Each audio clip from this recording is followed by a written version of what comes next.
오늘 이 자리에 참석하신 여러분 대단히 감사합니다. 대단히 반갑습니다. 거년에 이맘때 여러분을 이 홍원사에서 하음 법표에 모신 적이 있고 오늘 또 역시 인연이 있어서 오늘 참석했습니다. 하음경이라고 하시면은 여러분들이 잘 알고 계시죠? 하음경은 부처님께서 평생 49년간 설법하신 법문 중에 가장 최상승 1승 경전입니다. 최상승을 1승이라고 합니다. 법화경에는 1불승이라고 나오죠. 부처님이 우리 중생을 위해서 성문승, 연각승, 보살승 3승 법문을 하시고 더 근기가 낮은 사람에게는 인천교를 말씀하셨습니다. 인천교 다음에 소승불교라고 해서 성문승, 연각승, 부처님의 음성을 듣고 깨닫는 성문, 소리성자, 들을 문자, 성문승, 승이란 말은 교승, 교법을 비유로 수레와 같다고 배와 같은 그런 것을 타고서 목적지에 가는 것처럼 부처님의 교법을 듣고서 우리가 깨달은 중생의 모든 윤회를 벗어나는 그러한 깨달음의 세계에 가는 그게 바로 목적지죠. 깨달음의 세계가 그러한 의미로 승이라고 합니다. 승, 탈승자, 승차권 할 때. 그래서 성문승과 연각승은 12인연법을 연설하셨는데 12가지 그 인연에 대한 그러한 법을 깨닫는 그러한 분을 연각승이라고 합니다. 독각이라고도 하고 독각이란 말은 부처님 계시지 않을 때 세상에 나와서 혼자 독자적으로 깨달으신 그러한 분이라고 해서 범어로는 벽지불 또한 우리말로 풀이하면 독각 혼자 깨달은 그러한 연각승 그 다음에는 대승법의 보살승 보살도를 수행해서 부처님과 같이 부처님 다음 가는 분이 보살입니다. 그래서 인천승이나 성문승, 연각승, 보살승을 말씀하셨지만은 그보다 가장 최상승 법문이 일승불교 바로 일승법 하음경입니다. 그래서 하음경이라고 하는 경은 법화경도 일승법이요 열반경도 일승법 또 원각경, 능언경 모두 다 일승법이지만은 그 중에도 하음경 법문이 가장 최상입니다. 처음에 깨달으신 직후에 부다가야에서 하음경을 연설하시니까 보살들은 다 이해를 하지만 그 밖에 성문승, 연각승, 인천들은 인간 천상 사람들은 이해를 못하니까 그래서 부처님이 인천승, 인간 천상을 상대로 한 교법 또한 성문연각을 상대로 한 교법 더 나아가서는 삼승 중에 보살성까지 이렇게 말씀을 하신 거죠. 그런데 하엄경이 중국에 번역되기를 동진시대, 남북조 시대에 60권 하엄경이 제일 먼저 번역이 되었습니다. 그 권수가 60권이라요. 그 시대에 바로 중국 불교계에서 하엄경의 제일 첫째 조사께서 바로 문수보살 과연이신데 투순화상이라고도 하고 또는 법순이라고도 하고 재심조사라고도 합니다. 재심이란 말은 황제라는 임금제자에다가 마음심자. 그분이 당나라 태종 임금이죠. 당태종. 그분의 초청을 받아서 궁중에서 하엄경을 연설하셨죠. 그래서 당태종 이세민이죠. 그분이 그 법문을 듣고 얼마나 환희에 넘쳐서 희열에 그야말로 잠겨서 그 두손화상의 호를 나라 임금이 재심조사라고 호를 나렸습니다. 재심이란 말은 황제의 마음을 굉장히 시원스럽게 청량하게 기분 좋게 환희심이 넘치도록 설법을 잘하셨다 해서 재심이라고 합니다. 재심조사. 법순이라고도 해요. 법법자 순할순자. 그런데 그 다음 제자가 누구냐면은 재심조사가 초대 중국 불교계에서 하엄종 제1조고 제2조는 지엄법사요. 지엄. 지혜지자 또는 엄연할 엄자. 지엄법사는 호가 운화조사입니다. 운화. 구름은 자, 꼬다자요. 하엄경 화자죠.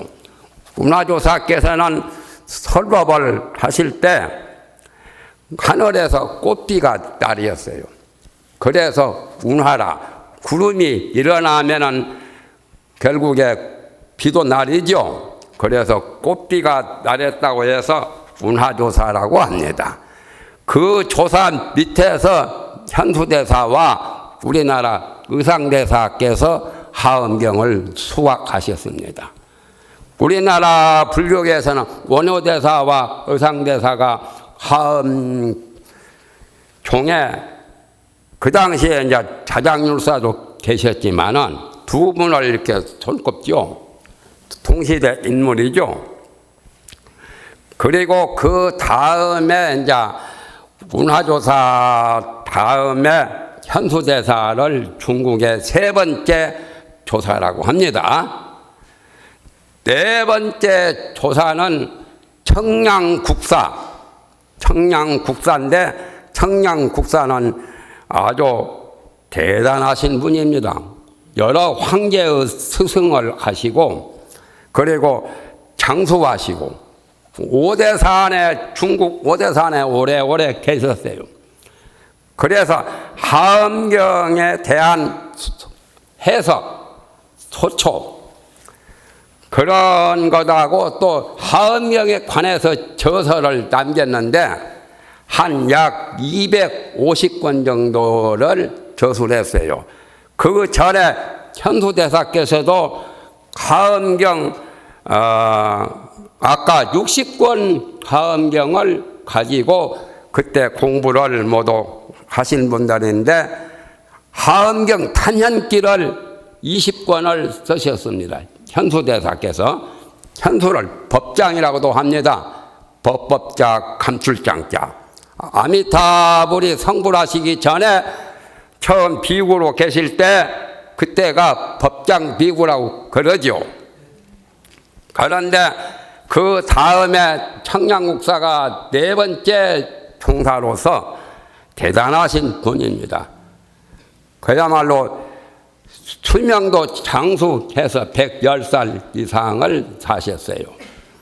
그러시면서 오대산에서 오래 계시면서 주로 하엄의 법을 펴셨는데 하엄경 그 소초를 약 4년간에 200여 권을 만들었어요.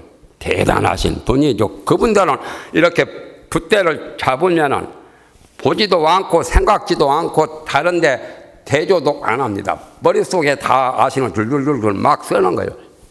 일사천리로. 대단하신 분들이죠.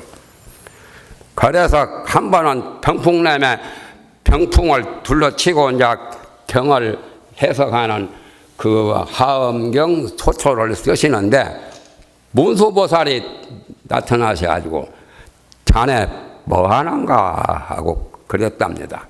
그러니까 하엄경 해석하는 소초를 쓰고 있습니다. 하엄경이 어려우니까 일반 복자들이 하엄경을 빨리 이해하도록 이렇게 하엄경 해석을 주석을 쓰고 있습니다. 그러니까 문수보살이 오대산 내나 본토 원래 보살 아니십니까? 문수보살이 1만 보살을 다리고 오대산에 계시죠. 중국에 가면 오대산이 있어요. 우리나라도 오대산이 있고 오대산은 청량산이라고도 합니다. 여기 서울의 청량리라는 그 청량과 같아요. 거기는 여름에도 덥지 않고 시원하다는 거예요. 그래서 시원스러운 것을 맞고 서늘한 것을 청량이라고 하는데 그야말로 당태종 황제의 마음을 청량하게 했다 해서 재심조사라고 호를 날린 것처럼 청량국사께서는 그 오대산 청량산에서 오래 계시면서 하엄경에 대한 저서는 아마 중국 불교계의 1인자요. 하엄학에 대해서 집대성 하신 분입니다. 그 전에는 바로 조금 전에 통현장자라는 거사, 통현장자는 당나라 태종, 고종 모두 같은 성씨가 이씨죠. 이씨, 이세민이라고 그러죠. 이연이라고도 하고 그 고종은 이연이고 그런데 그분은 이통현장자예요. 성은 이씨고 호가 통현이죠. 그분이 하엄론을 또 쓰신 것이 있죠. 청량국사 바로 전에 청량국사께서 하엄론을 보셨어요. 보셨지만은 그러한 체제로 해석하지 않고 교가의 그야말로 교리적 차원에서 그렇게 해석을 하셨습니다. 그때 이제 천수대사나 청량국사 때는 하엄경 80권이 번역되어 있어요. 그때 당나라에 여왕이 있었죠. 칙천무후라고. 요즘에 대조영 드라마에 나오는데 그때 여왕은 욕심 많고 전쟁을 여러 번 일으키고 안 좋지만은 불교에 대해서는 굉장히 독실한 신자였어요. 그래서 불교가 그 칙천무후 여왕 때 많이 발전한 겁니다, 사실은. 그러니까 그야말로 문무에 두 가지 손을 대지 않는 게 없죠. 문화사업인 불교 경전 번역이나 불교 발전에 대해서도 크게 기여하고 국토를 넓히고 또 자기 중국을 확장시키려고 하는 그런 욕심까지 있어가지고 전쟁을 하기도 했지만은 그분이 참 여걸입니다. 여왕으로서 복희씨 다음으로 중국의 여왕은 칙천무후라요. 그 시대에 이제 청량국사나 현수대사나 모두 그 시대에 하엄학을 세상에 널리 홍보를 했습니다. 그리고 그 다음 청량국사 때 역시 40권 하엄경이 번역되어 있어요. 중국에 인도에서 가지고 와서 반야삼장 법사께서 반야삼장 40권 하엄경을 번역했습니다. 40권 하엄경은 주로 80권 하엄경이나 60권 하엄경에 있는 입법계품이요. 입법계품에다가 보현 행원품이 말미를 끝을 장엄한 그러한 보현 행원품까지 그렇게 된 것이 40권입니다.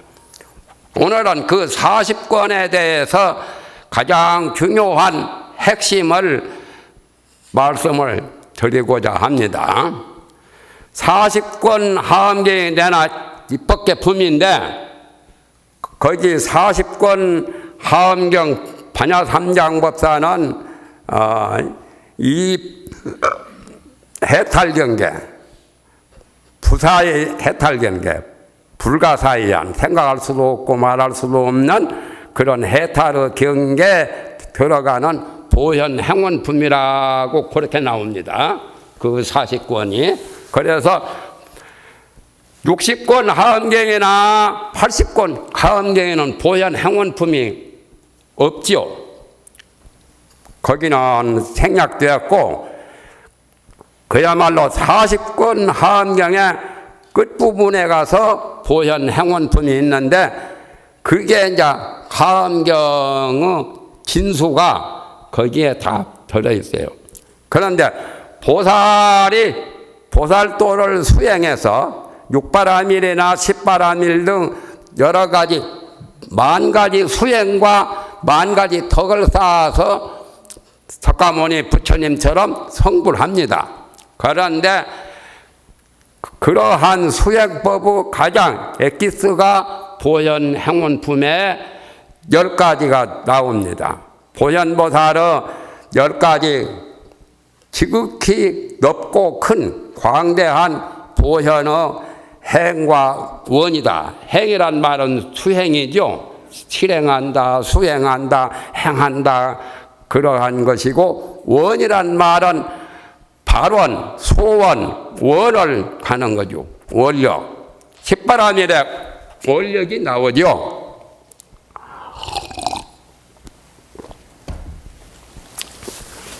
원이라는 것은 굉장히 중요한 거예요.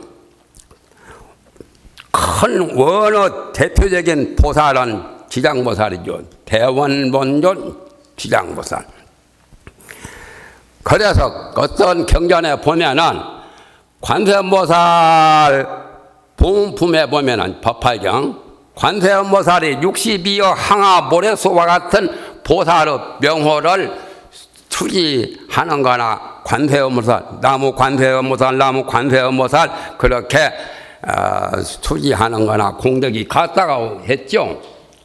그런데 그보다 더한 것은 관세음보살을 여러 번 수천 번 하는 것보다 나무 지장보살 하는 공덕이 또 더 많다고 하는 그런 말씀도 있어요. 그러니까 헷갈리죠.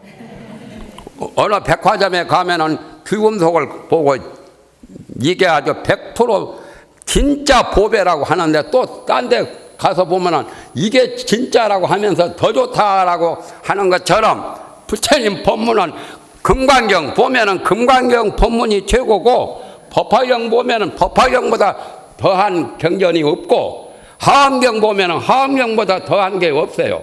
부처님이 입맛대로 중생들은 취미에 맞추어서 다 좋다고 하신 거예요. 나쁘다고는 안 하세요. 부처님 법문이 나쁘면은 중생에게 공덕과 이익이 될 수 없잖아요. 다 좋은 거예요. 그와 같이 지장보살은 대원본존이라 큰 원. 그러니 지장보살은 십지보살인데 당신이 성불을 하지 않고 지금도 십지보살로 계세요. 지장경에 나오죠. 그런데 지장보살은 지옥 중생이 다 성불해야 당신이 성불한다는 거예요. 지옥 중생이 언제 성불하겠어요? 에? 지옥이 언제 없어지겠냐 말이에요. 까마득 가죠. 지옥이 없어지기란 참으로 상상하기가 어렵지 않아요.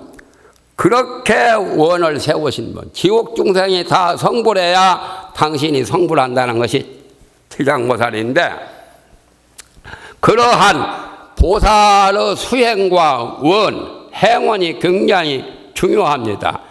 그 정토신앙에는 신행원이라고 해서 부처님 법을 믿고 원을 하고 발언을 하고 소원이 있어야 돼요. 그리고 수행을 해야 돼요.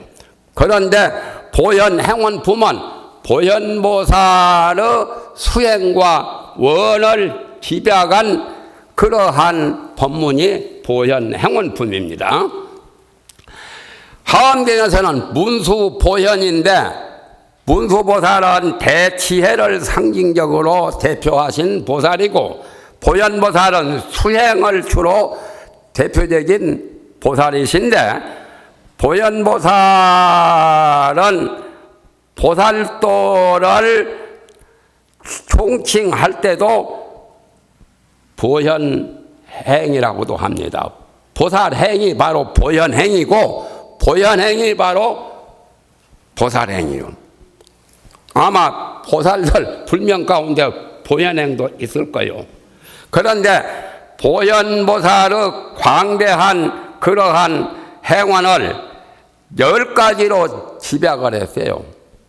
천재동자께서 문수보살에게 법문 듣고 발심해서 53선지식을 친견을 하셨는데 마지막 선지식이 보현보살이요. 그래서 하엄경은 보현보살의 설법이 가장 많습니다. 보현보살이 아주 대단하신 분이죠. 조그마한 산이라도 보현도량이라고 하는 데는 가서 보면은 산이 웅장하고 커요. 영천에 가면은 보현산이 있대요. 보현산. 보현보살은 보살도를 대표하는 상징적으로 보살 수행을 하는 그것을 보현행이라고도 합니다. 그런데 선제동자 마지막 보현보살을 친견하고서 성불하신 거예요. 일생에. 그러니까 보현보살이 선제동자에게 지도하시는 법문이 그 40권 하엄경 마지막 보현행원품에 전부 다 법문이 나와 있습니다. 사실은 우리가 성불하는 게 목적 아니요?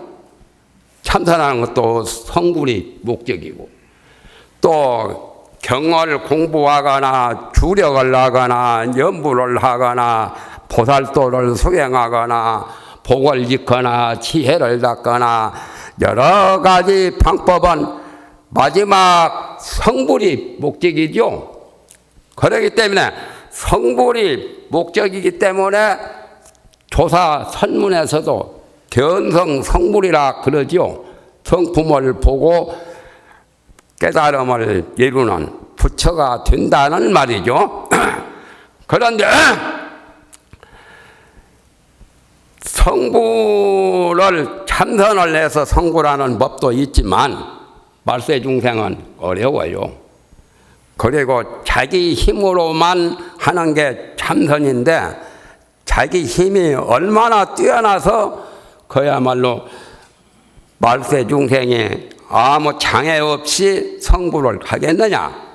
그래서 말세중생을 위해서 그야말로 부처님이 아까 말하는 인천교, 호승교, 대승교, 성문성, 연각성, 보살성, 인천성과 삼성 법문과 일성 법문을 말씀하셨지만은 별도로 성불하는 가장 쉬운 법, 가장 말세중생이 제일 할 수 있는 그 법을 연불법으로 이렇게 말씀을 하셨어요. 그래서 하엄경에도 연불 수행을 많이 강조하신 겁니다. 십비품에 보면은 보살이 십비보살이 돼야도 수행을 한다 이거요. 십비보살이 되면 마지막 보살인데 최종 그야말로 보살도의 궤도에 오르신 분이 십지보살인데 무슨 수행을 하느냐? 연불 수행을 한다는 거예요. 부처가 되기 위해서는, 성불하기 위해서는 염불삼매, 염불수행을 한다 그 말입니다. 그래서 견성 성불 가듯이 염불성불하는 겁니다. 염불성불하는 법이 제일 쉬운 법이란 말이에요. 견성하기는 어려워도 염불은 하기 쉽잖아요. 항상 서가열에 부처님이나 아미타불이나 생각하면은 염불이요. 부처님을 일심정성으로 이목구 화두를 들어가지고 견성, 자기 마음자리, 자기 심성을 보기란 그렇게 쉬운 것은 아니지만은 염불은 마음만 내면은 염불을 할 수가 있어. 견성 못했어도 견성하면 더욱 좋고 염불하다가 견성도 해요. 그래서 극락하기 전에 염불하다가 견성하면은 참선해서 도깨친 거나 똑같이 돼요. 그렇잖아요? 참선해서 도깨치기란 참 쉬운 게 아니에요. 그래서 입법계품은 전번에도 내가 말했지만은 뭐라고 이렇게 설명을 드렸죠?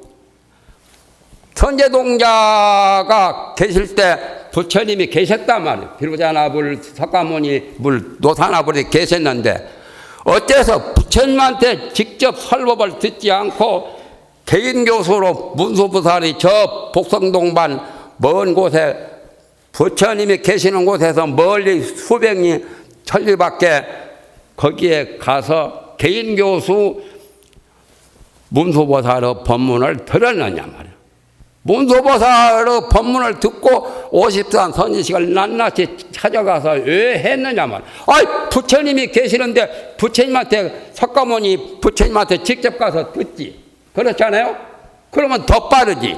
그런데 왜 그렇게 했느냐.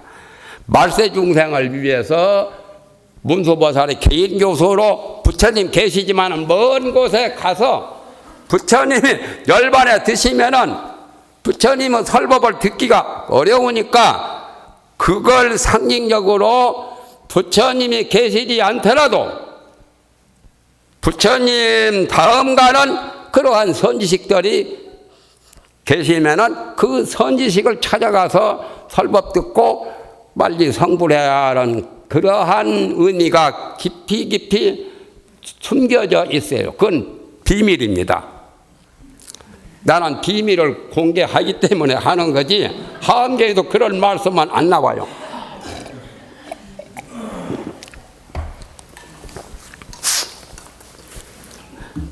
부처님 법문이 알기 쉬운 것도 있고 알기 어려운 것도 있어요.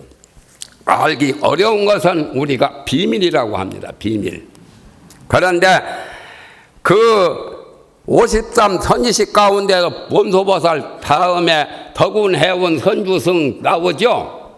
덕운 스님. 덕운 스님도 연불법문 이렇게 선제동자에게 가르쳐 주셨어요.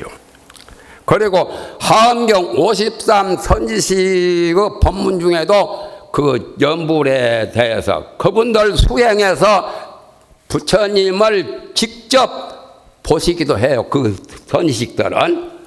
우리는 극락세계에 가서 보거나 연불삼매에 들어야만 부처님을 볼 수 있지만은 그 53 선지식들은 바로 앉아서 부처님을 생각하면은 부처님이 앞에 나타난다라고 하는 그런 법문이 많이 나오죠. 입법계품에.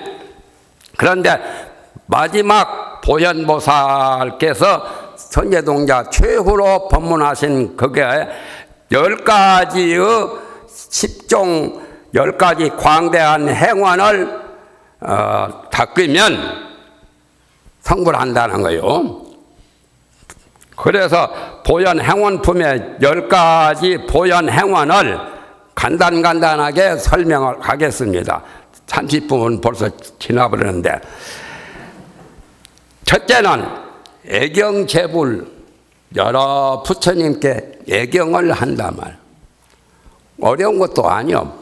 마음만 내면은 범유심자는 무릇 마음이 있는 사람은 모두가 안욕자라 삼약삼보리를 이룬다는 그러한 법문이 있죠.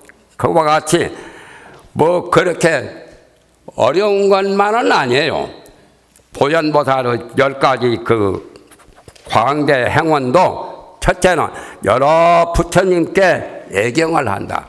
우리가 날마다 조석으로도 하고 또 불전에 와서 예배하지요. 참회도 하고 예배도 하고 연불도 하고. 내나 그것으로부터 성불하게 됩니다. 첫째는 여러 부처님께 애경을 해요. 예배하고 부처님을 존경하고 부처님을 받드는 거예요. 그러니까 나무불 그 말을 하는 것도 부처님을 예경하는 겁니다. 절을 108배도 하고 뭐 3000배도 하고 10,000배도 하지만은 그것이 다 애불이요. 예경한다 그 말이죠. 그게 첫 번째요. 여러 부처님에게 애경한단 말이에요. 성철스님은 3000배 안 하면은 안 만나 주었다는 것은 부처님의 애경을 지극정성으로 많이 해라는 그런 뜻이 담겨져 있는 거요. 그러니까 부처님을 항상 존경하고 받들고 예배하고, 그래서 말로는 어떻게 하나 나무불 하는 거예요. 나무불에 대해서도 여러 가지 경전의 법문이 많지만 법화경에서는 그런 말씀을 했죠. 누가 부처님 앞에 불상 앞에 와서 손을 들고 합장을 하든지 나무불 하면은 다 성불하게 된다라고. 그게 바로 여러 부처님을 애경하는 거죠. 나무란 말은 귀의한다는 말이죠. 의지한다. 부처님께 돌아가 의지하겠습니다. 부처님께 귀의하겠습니다 하는 거죠. 부처님을 존경합니다. 부처님을 받듭니다. 부처님을 숭배합니다 하는 것이 나무불이라요. 두 번째 가서는 칭찬열애요. 부처님을 칭찬한단 말이에요. 열애가 내나 부처님 아니요? 열애, 응공, 정변이, 서가열애, 약사열애, 아미타열애 그러지요. 열애란 말은 진리가, 진여가 그대로 수행을 완전히 대각을 이루어서 열애가 최고도로 나오셨다는 거요. 묻혀있는 불성이 저 태양보다 더 빛나게 나오셨다는, 출현이 되었다는 그런 의미로 열애라고 하는데, 열애를 칭찬해요.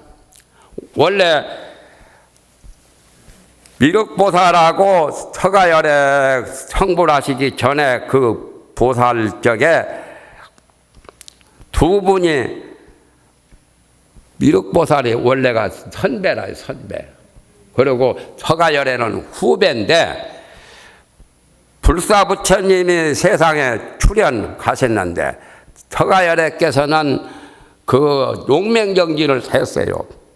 불사부처님이 계시는 그 산에 가서 절벽 위에서 발을 하나 들고, 갓같이 가기 잠잘 때 발 하나 들고 자지요. 그건 희한한 동물이요.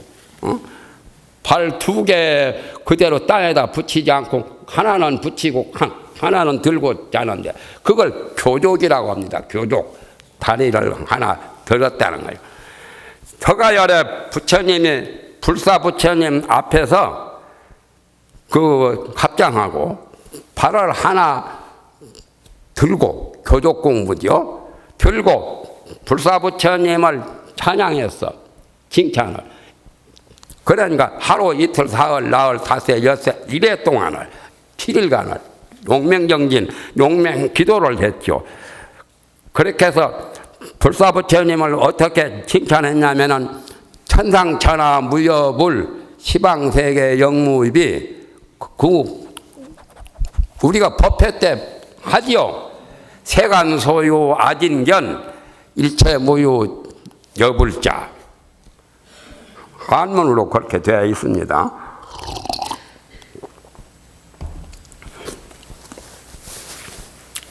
그 말은 무슨 뜻이냐면은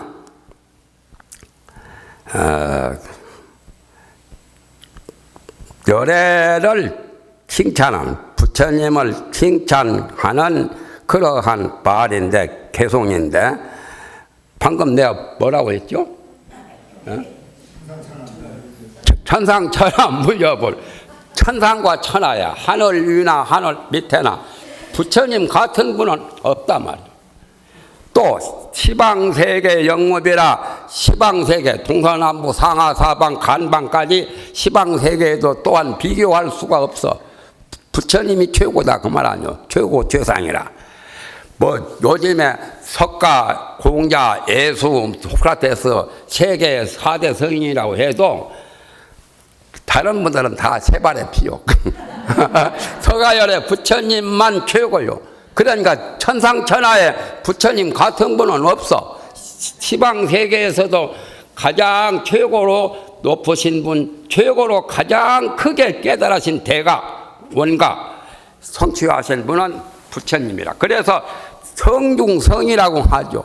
성인 중에 성인이요. 공자 같으니, 예수 같으니 대단한 것 같아도 부처님에 비하면은 아주 보살 정도에 될까 말까 해요. 정말하면 수준이, 깨달음의 경지가, 그것은 그분들이 설법하신 그 경전을 보면은 알 수 있죠. 예수 그 성경이나 공자가 손질해서 수정한 사서 5경 같은 거, 6경 같은 거 비교해 보면 우리가 알 수가 있어요. 아까 나를 소개할 때 뭐 유불선 삼도를 통달했다고 하는데, 나는 어려서 유교 같은 거 또 절에 들어와서도 도교 경전, 노자 도덕경이고 열자 충혈경이고 서승경이고 장자 남화경이고 다 꿰뚫어서 알고 있고 성경책도 내가 봤어요. 부처님의 경전하고 비교해 보면은 어린애 그 만화와 똑같아. 쉽게 말하면은 그와 같이 비교가 되지 않습니다. 그래서 부처님은 천상천하에도, 부처님은 이 세상에 나오실 때 천상천하 유아독존이라고 했죠. 어떤 성인이 나오시면서 걸어다니면서 말씀을 하신 분이 없지요. 서가열에는 사실이요. 그게 거짓말로 꾸며놓은 것이 아니에요. 서가열에는 7 걸음을 걷고 한 손은 하늘을 가리키고 한 손은 땅을 가리키면서 천상천하에 나라고 하는 오직 나가 가장 존귀하고 가장 높다라고 했어요. 그렇게 외치는 성자가 없었죠. 고금 천지에 없어요. 오직 서가열에만은 하신 거예요. 그래서 천상천하에, 그리고 여러 성자들이 부처님처럼 몸에 광명이 나시는 분이 없어. 그리고 크게 깨달으신 진리를 완전 무결하게 완벽하게 깨달으신 대각을 성취하신 분은 석가열의 뿐이요. 그렇기 때문에 천상천하에 부처님 같은 분이 없고 시방세계에서도 또한 비교할 수가 없다. 세간 소유를 아진 게나니 세상에 있는 것을 내가 모두 다 관찰해 보니 일체 무유 여불자라, 일체 부처님 같은 분이 없다 말. 그렇게 서가열애께서 과거 성불하시기 전에 보살로 계실 때 불사 부처님 앞에서 발 하나 들고 밤새도록 잠도 안 주무시고 용명정진을 했어. 그 바람에 미륵 부처님보다 먼저 성불하신 거예요. 후배가 선배가 되신 거예요. 미륵 부처님, 미륵 보살은 지금 서가열의 좌보처 보살이고 제자거든. 56억 7천만년 후에 미륵 부처님이 나오십니다.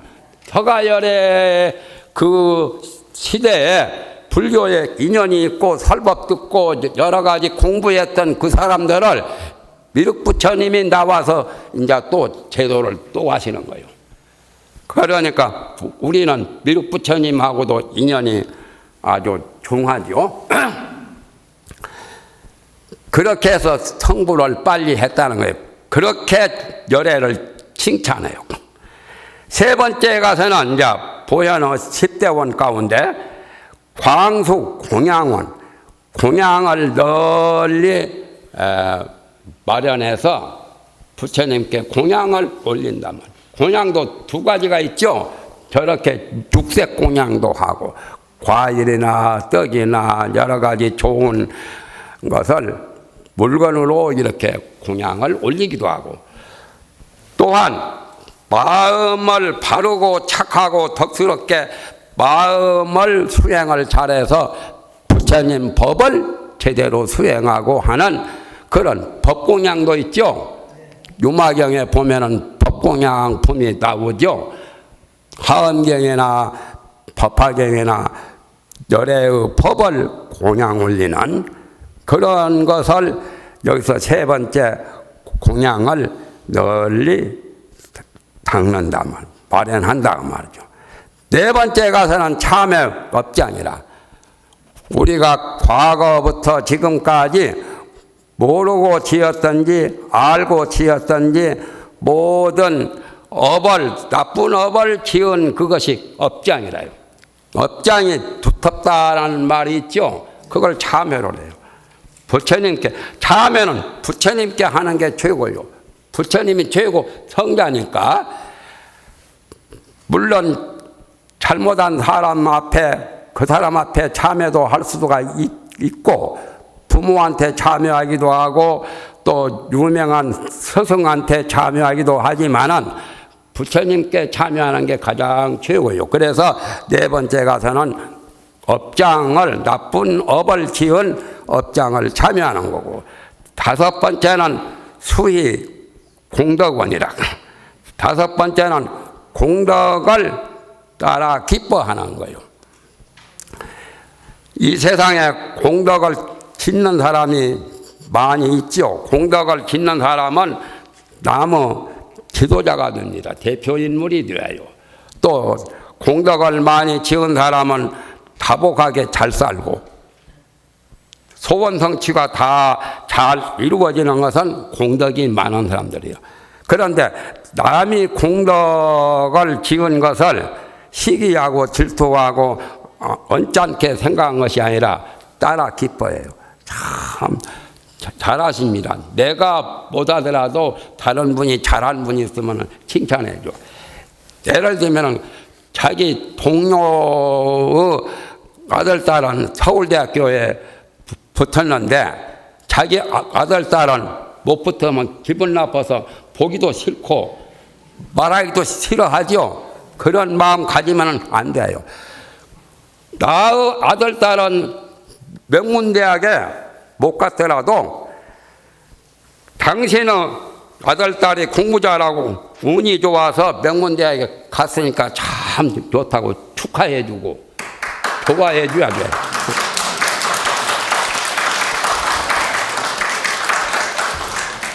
그것도 이제 입학시험이 곧 당하죠. 그렇게 해서 공덕을 따라 기뻐해요. 나는 그 전에 불교를 모를 때는 굉장히 성질이 좀 날카로웠어요. 날카로웠지만은 불교에 들어와서는 그런 게 싹 날카로운 것이 그냥 이렇게 주먹대기 같이 둔화가 되어버렸어요. 이제는 뼈조가지 않아요. 뼈조가한 것은 날카롭지 않아요. 남을 미워하고 시기하고 질투하는 것, 그런 마음이 이제는 전혀 없어요. 스님이든 일반 속세의 사람이건 간에 잘한 분을 비꼬 오지 않아요.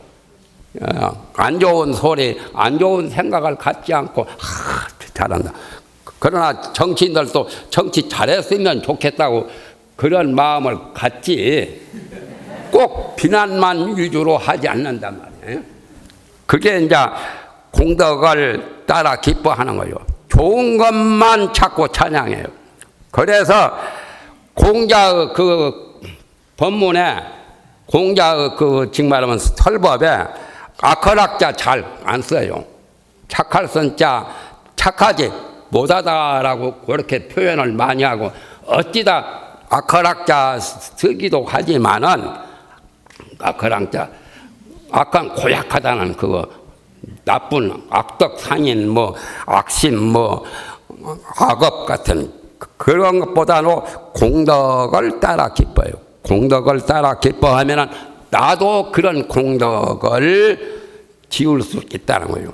그게 이제 보살의 마음에서는 남의 공덕, 부처님의 공덕이나 보살의 공덕이나 수행자의 공덕이나 또한 발심 수행하는 여러 그런 사람들의 공덕을 따라 기뻐한단 말이에요. 그러면은 마음도 편고 누부 좋고 매부 좋고 참 좋은 거죠. 그래서 공덕을 따라 기뻐한다.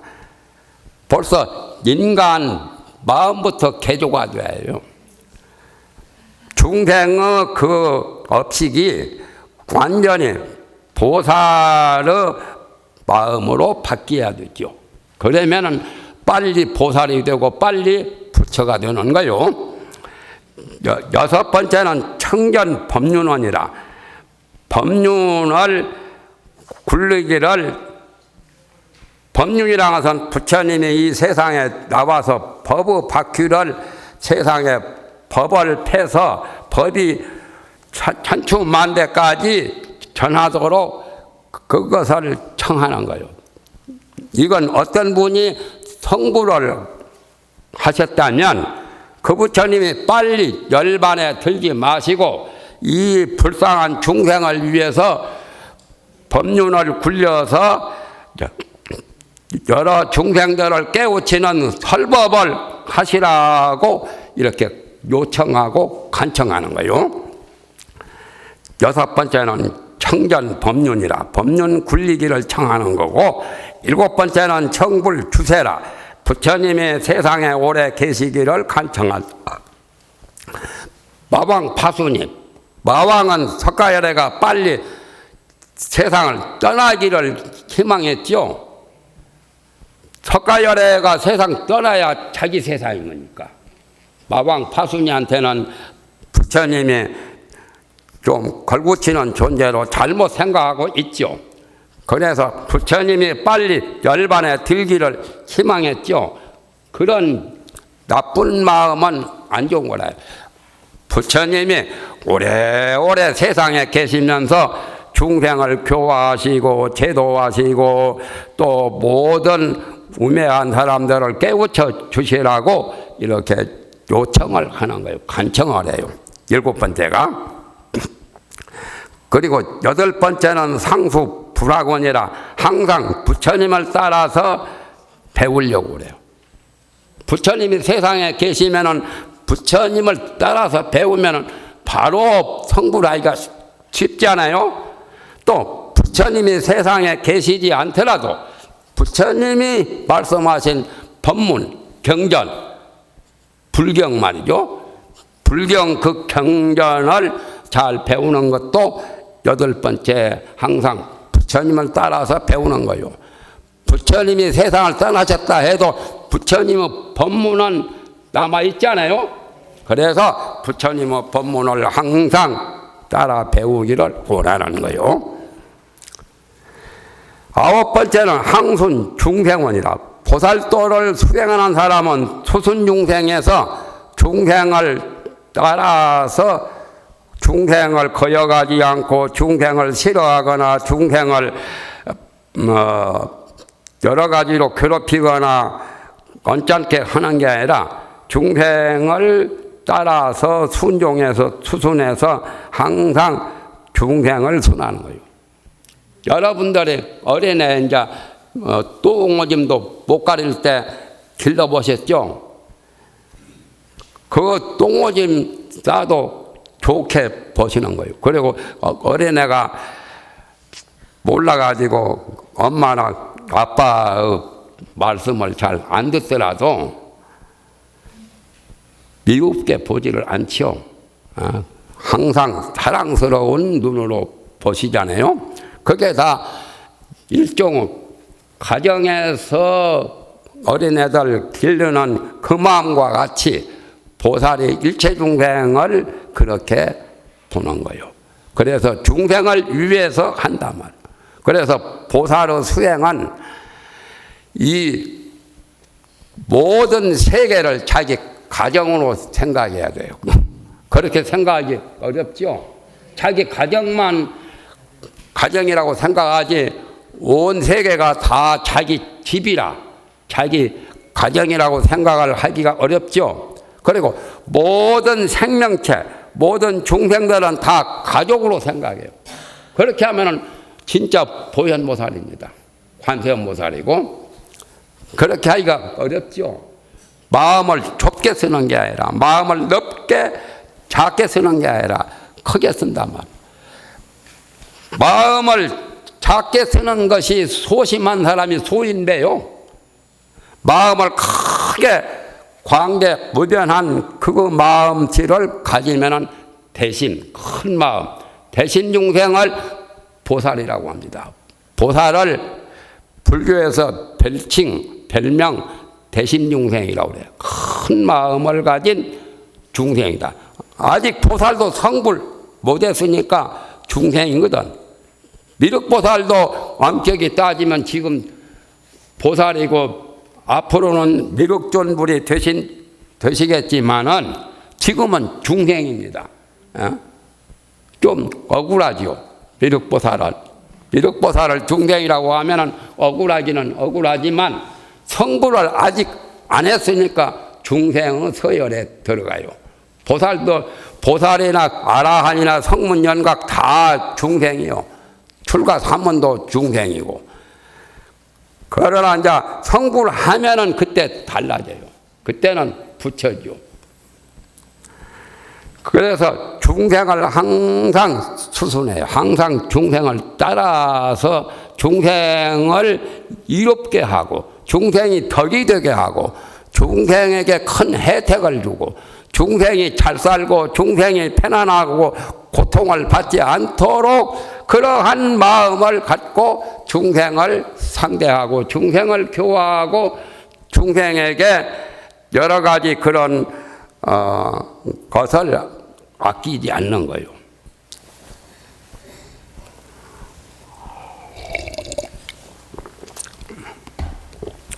하기가 좀 어렵겠죠. 어려워도 해내야 돼요. 그래야 보살도를 성취하고 성불을 해요. 염불을 하거나 참선을 하거나 독경을 하거나 주력을 하거나 심술이 고약하면 안 돼요. 심술이 굉장히 어질고 착하고 덕스러워야 돼요. 심술 굽고 욕심내요. 모든 죄악을 많이 지으면 그건 앞길이 말할 수도 없어요. 그건 사막도 직행하는 거예요. 그래서 첫째 심술을 갖지 않아야 돼요. 좋은 마음, 착한 마음, 선량한 마음, 어진 마음, 그 마음을 갖고 중생들을 다 가족같이 생각해요. 그러면 진짜 보살입니다. 모든 세계를 가정같이 보고 자기 집으로 보고 모든 중생을 다 가족같이 봐요. 가족 나쁘라고 하는 사람 잘 없죠. 말 안 듣고 애미기면은 저놈의 자식, 전라도 사람들은 나쁜 말을 쓰대요. 저놈의 자식 내 말 듣지 않고 애미기니까 호랑이가 12번 꽉꽉 물어가라고 그런 소리를 하거든. 그런 악담을 해서 되냐 말이야. 자기 아들딸한테. 전라도 사람들이 그래요. 경상도나 다른 충청도 사람한테는 나는 그런 말 못 들어봤어. 그런 것도 다 안 좋은 거예요. 말로도 죄를 짓거든. 구업을 지어서는 안 돼요. 다 고맙게 봐야 돼요.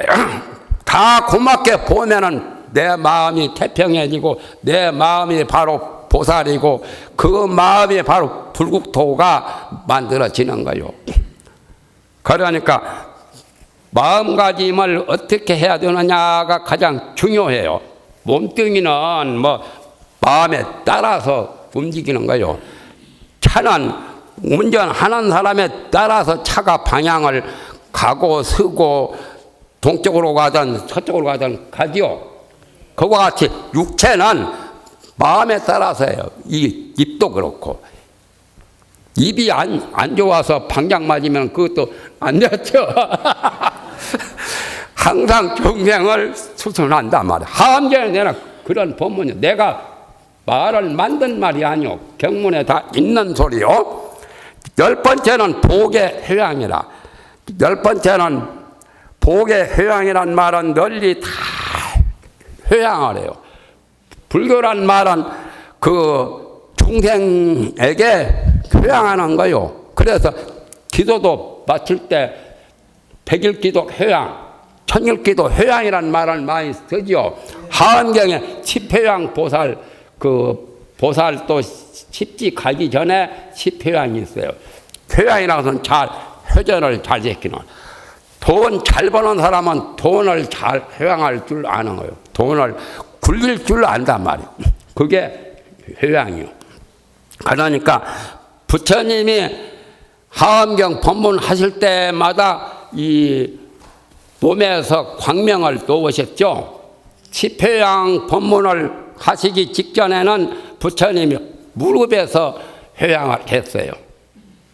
무릎이 구부렸다 피었다 앉았다 섰다 앞으로 가고 뒤로 가고 무릎이 역할을 잘하죠. 그래서 무릎이 회양의 의미가 있기 때문에 십회양 법문을 하실 때는 여기서 광명을 놓았어요.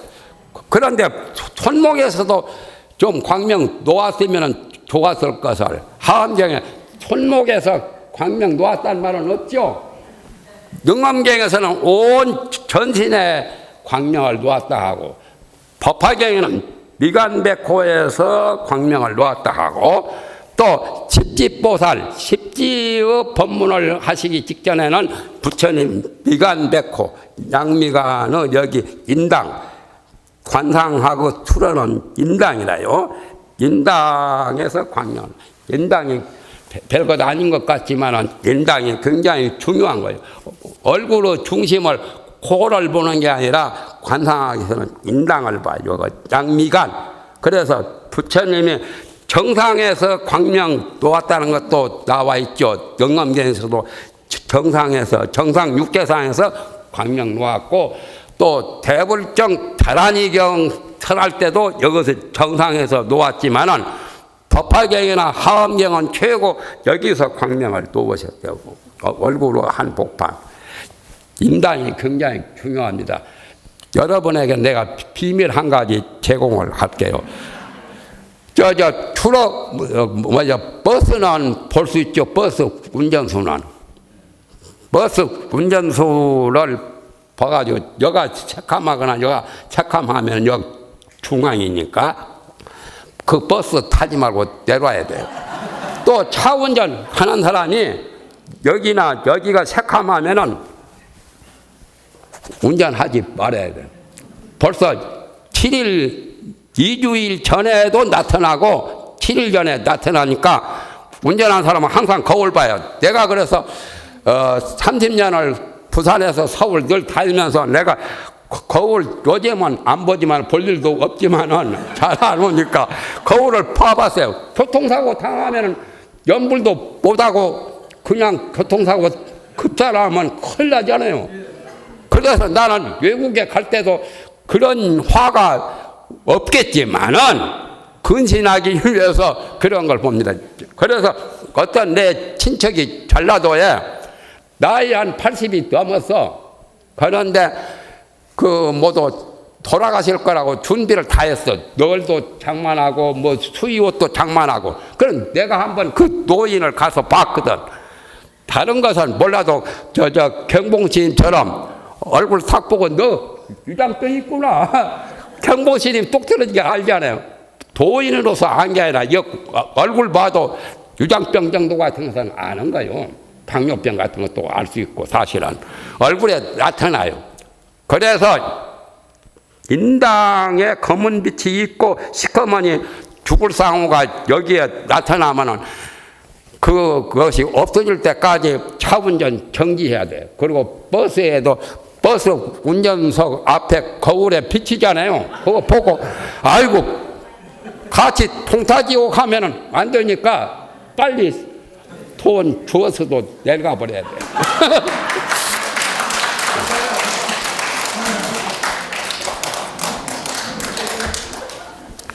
그래서 널리 표양을 해요.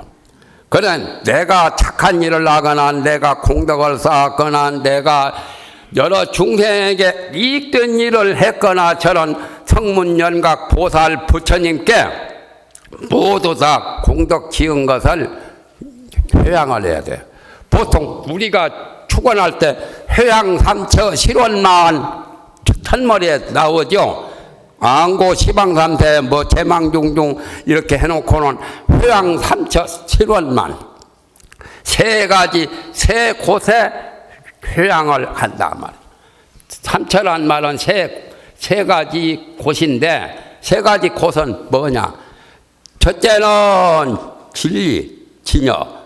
중생이나 부처나 모든 중생의 본래의 마음자리 진리가 있죠. 진여. 진여에 회양을 해요.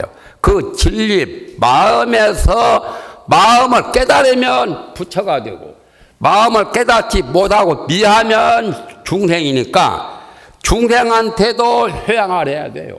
또 부처님께도 회양하고 진리에 회양하고 그렇게 해서 회양 삼처라요. 삼처에 회양을 한단 말이요. 저 기독교에서도 뭐 성부, 성신, 성자, 삼위일체라고 해서 그것도 말하는데 하암경에서는 신불중생, 마음과 부처와 중생 이게 세 가지. 거기에 신불중생에게 회양한단 말이에요. 마음 또는 마음을 깨달으신 부처 아직은 마음 깨닫지 못한 중생에게 이 세 곳에 회양을 해요. 그러니까 내가 복을 잃고 내가 공덕을 닦은 그것을 나 혼자 독차지하면 안 돼요. 그렇게 널리 베풀어 준단 말이에요. 도시의 정신이죠. 널리 회양하는 그러한 것이 10가지 마지막입니다. 쉽죠? 보현보살 성불하는 그 보현의 10대원도 그렇게 뭐 어려운 것은 아니죠. 삼국유사 같은 데 보면은 보현의 원앙가 그 노래가 옛날 그 신라 때 민요같이 그렇게 된 것이 있죠. 누구요?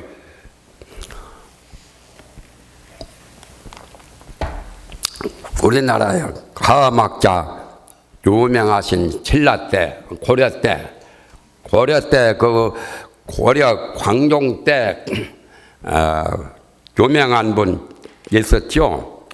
얼굴이 천하 못생겼어요. 박색이요, 박색. 균여대사. 성이 변치라요. 나와 똑같아. 가변자 황규변시요. 균여대사라고. 얼굴은 천하 못생겨서도 진짜 아주 그 고려 광종 때 그야말로 큰 선지식이라요. 그분이 이제 이 10대 원앙 거기에 대해서 이제 신라 향가로 전해지는 것이 삼국유사 책에도 나오죠. 그래가지고 그 법문을 듣고 선제동자께서 성불하신 거예요.